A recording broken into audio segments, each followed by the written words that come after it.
ప్రభుకు స్తోత్రాలు.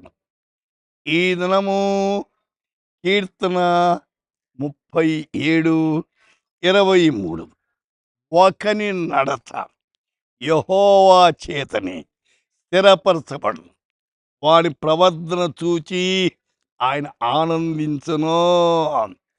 The steps of the man are established by the Lord and he delights in his వే.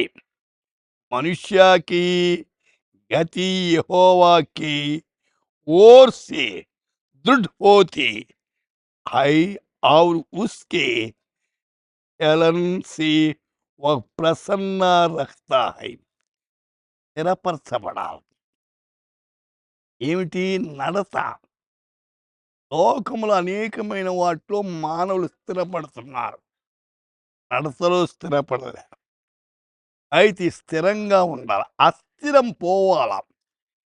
స్థిరము రావాలంటే అస్థిరత్వం పోవాల, చంచలత్వం పోవాల.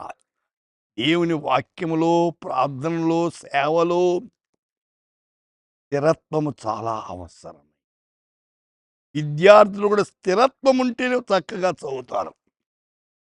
మొదటి సమూయేలు గ్రంథం 2:9 తన భక్తుల పాదము తొట్టిల్లకుండా ఆయన వాటిని కాపాడు.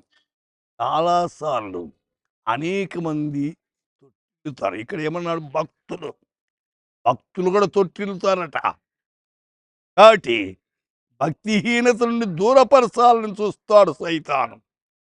అయితే భక్తి ఎక్కువగా ఉండడే యేసు మీద ఆనుకోవాలి, దేవుని వాక్యములో ఉండాలి. 91 కీర్తన 11 నీ మార్గములన్నిటిలో నిన్ను కాపాడేవాడు. ఎక్కడెక్కడ ప్రయాణం చేస్తున్నావో, ఏమేమి చేస్తున్నావో నీ మార్గం కాపాడు. ఆయన నిన్ను గూర్చి తన దూతలకు ఆజ్ఞాపించు. మంచి దేవుడండి, తన బిడలకు దూతలను కాపుదల పెట్టాడు.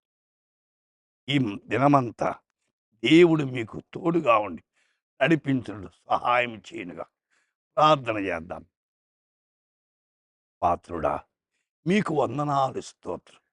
మా శ్రోతలకు మీరు తోడుగా ఉండి కాచి కాపాడి స్థిరత్వాన్ని దయచేయమని, అస్థిరత్వాన్ని తీసివేయమని, దేవా వారి తలపెట్టిన కార్యాలన్నింటిలో మీరు సఫలీకృతం చేయమని యేసు నామమున ప్రార్థిస్తున్నాము తండ్రి. ఆమేన్.